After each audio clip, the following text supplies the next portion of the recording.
YS Jaganmohan Reddy గారి సెక్యూరిటీకి సంబంధించి వైఎస్ఆర్ కాంగ్రెస్ పార్టీలో ఆందోళన మొదలైంది. ఇది ఇప్పటిది కాదు, కూటమి అధికారంలోకి వచ్చినప్పటి నుంచి కూడా జగన్మోహన్ రెడ్డి గారి సెక్యూరిటీకి సంబంధించి వీరు వ్యవహరిస్తున్నటువంటి అంటే కూటమి వ్యవహరిస్తున్నటువంటి తీరు అనేక అనుమానాలను కలిగిస్తూ ఉంది. ఈ మధ్యకాలంలో జరిగినటువంటి పరిస్థితులు కనుక ఒకసారి గమనిస్తే చాలా క్లియర్గా మనకు అర్థమవుతుంది.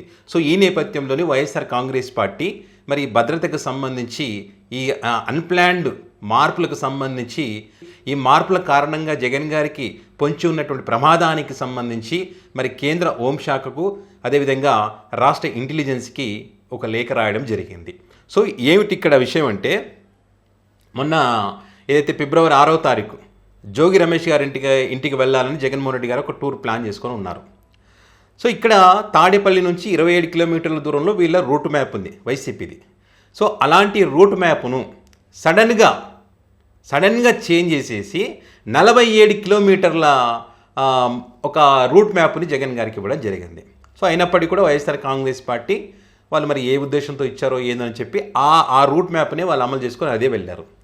ఇదంతా ఒకటైతే రిటర్న్లో మరొక రూట్ మ్యాప్ ఇచ్చారు. సో ఇట్లా మార్చారు. సో ఇక్కడ అనుకోవచ్చు ఏమైంది, మారిస్తే నష్టం ఏమి వచ్చింది, వాళ్ళు ఏదన్నా ట్రాఫిక్ ఇష్యూ కానీ ఇంకో సెక్యూరిటీ ఇష్యూ దాని పరంగా ఏమన్నా చేసుకొని మార్చి ఉంటారులేని అనుకోవచ్చు. అయితే ఈ Z+ కేటగిరీ సెక్యూరిటీ ఉన్నటువంటి వాళ్ళకు ఖచ్చితంగా ముందస్తు సమాచారం ఇవ్వాలి. ఆ పార్టీ నాయకులతో కానీ ఆ సెక్యూరిటీ ఆఫీసర్తో కానీ ముందస్తుగా మాట్లాడుకుంటే దానికి తగ్గట్టుగా ఏర్పాట్లు చేసుకుంటారు. సో ఇట్లా గతంలో జరిగినటువంటి వాటికి సంబంధించి కానీ మొన్న జోగి రమేష్ గారి ఇంటికి వెళ్ళినప్పుడు ఆ షెడ్యూల్కి సంబంధించి ఇట్లా కొన్ని అంశాలన్నింటినీ ఇక్కడ ఎగ్జాంపుల్గా చూపిస్తూ ఒక అభ్యర్థన పెట్టుకుంది వైఎస్ఆర్ కాంగ్రెస్ పార్టీ. ఇక్కడ కేంద్ర హోంశాఖకు కానీ ఇంటెలిజెన్స్కి కానీ వీళ్ళు చెప్తున్నది ఏంటంటే వైఎస్ఆర్ కాంగ్రెస్ పార్టీ మార్పులు మరియు గత లోపాలపై తక్షణం విచారణ చేయాలి. గతంలో జరిగినటువంటి సంఘటనలు ఇప్పుడు మొన్న జరిగినటువంటి వాటికి సంబంధించి విచారణ చేయాలి. అంటే ఉద్దేశపూర్వకంగా చేశారా, లేకపోతే వేరే నిజంగానే ట్రాఫిక్ సమస్యలు ఉన్నాయని చేశారా, సడన్గా ఎందుకు మార్చాల్సి వచ్చింది, ఆల్రెడీ పర్మిషన్ తీసుకున్న తర్వాత కూడా మార్చారంటే మరి అనుమానాలు ఉంటాయి కదా, అదొకటి. దీనికి బాధ్యులైన అధికారులపైన చర్యలు తీసుకోవాల్సిన అవసరం ఉంది. ఎందుకంటే జవాబుదారీతనం వారే కాబట్టి ఎందుకు ఇదంతా జరిగింది అని చెప్పి. అంటే అదేవిధంగా భవిష్యత్తులో మార్పులు లేదా భద్రత బలహీనతలు జరగకుండా ముందస్తు సమాచారం ఇవ్వడం, భద్రత అనుమతి కానీ ప్రమాద అంచనా లేకుండా చేయడానికి కఠిన సూచనలు కూడా చేయాల్సినటువంటి అవసరం ఉంది ఇక్కడ ఎవరైతే రాష్ట్రంలో ఉన్నటువంటి వారికి కానీ రాష్ట్ర ప్రభుత్వానికి కానీ వాళ్ళకి. అదేవిధంగా Z+ కేటగిరీ వ్యక్తులకు SOPలు స్టాండర్డ్ ఆపరేటింగ్ ప్రొసీజర్స్ ఏవైతే ఉంటాయో గట్టిగా అమలు చేయాలి. ఇక్కడ రాజకీయాన్ని పరిగణలోకి తీసుకోకూడదు, పక్షపాతం లేకుండా అమలు చేయాల్సినటువంటి అవసరం ఉంది. పక్షపాతం లేకుండా ఆ ఏర్పాట్లు చేయాల్సినటువంటి అవసరం ఉందనే అంశాలకు సంబంధించి వీళ్ళు ఇక్కడ మరి అభ్యర్థన చేయడం జరిగింది. ఇదే కాకుండా గుంటూరు మిర్చి యార్డుకి వెళ్ళినప్పుడు జరిగినటువంటి పరిణామాలు కూడా అక్కడ కూడా అనేక సమస్యలు వచ్చినాయి. మరి వాటిని ఏమంటారు, వీళ్ళు జగన్ గారి మీదకి నెట్టేసేటువంటి ప్రయత్నం చేశారు. ఇక్కడ జగన్మోహన్ రెడ్డి పబ్లిక్లోకి పోతూ ఉన్నాడు, తన పవర్ చూపిస్తూ ఉన్నాడు, తన బల ప్రదర్శన చేస్తూ ఉన్నాడని చెప్పి జగన్ గారినే తప్పు పట్టేటువంటి పరిస్థితికి వచ్చింది. అదేవిధంగా పెనుకొండ అనంతపురం డిస్టిక్ పోయినప్పుడు రామగిరి మండలంలో కూడా కురుబ లింగమయ్యకి సంబంధించి ఆ ఎపిసోడ్లో కూడా ఏం జరిగిందో అందరికీ తెలుసు.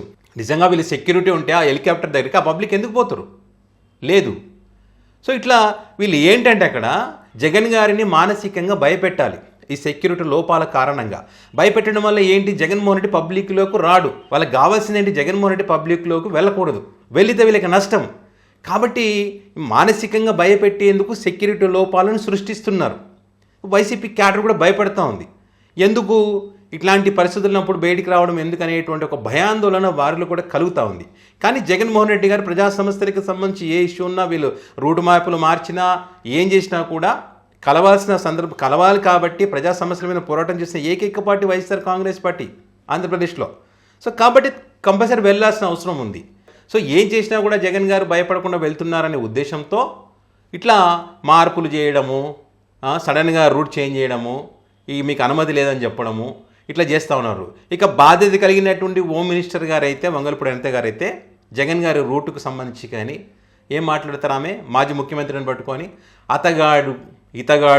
అతగాడికి సెక్యూరిటీ కావాలంట, అతగాడికి 900 మంది ఉన్నారు సెక్యూరిటీ. ఏంటి అసలు ఇక్కడ బయటనేమో వాళ్ళ మీడియాలో కూర్చొని ఇది అంటారు, మరి కోర్టు దృష్టికి పోయినప్పుడేమో 150 మంది అంటారు.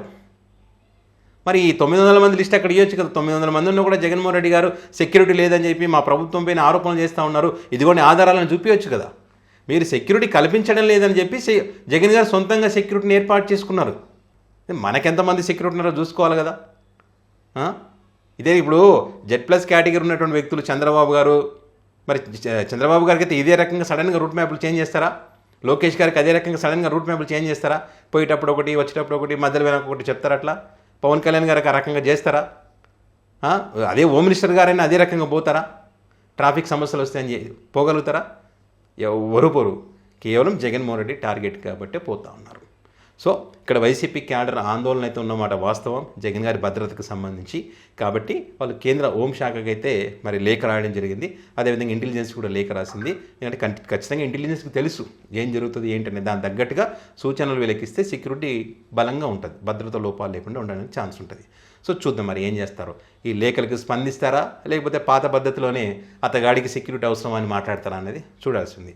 సో మరి దీనికి సంబంధించి మీ అభిప్రాయాన్ని కామెంట్ రూపంలో పెట్టగలరు.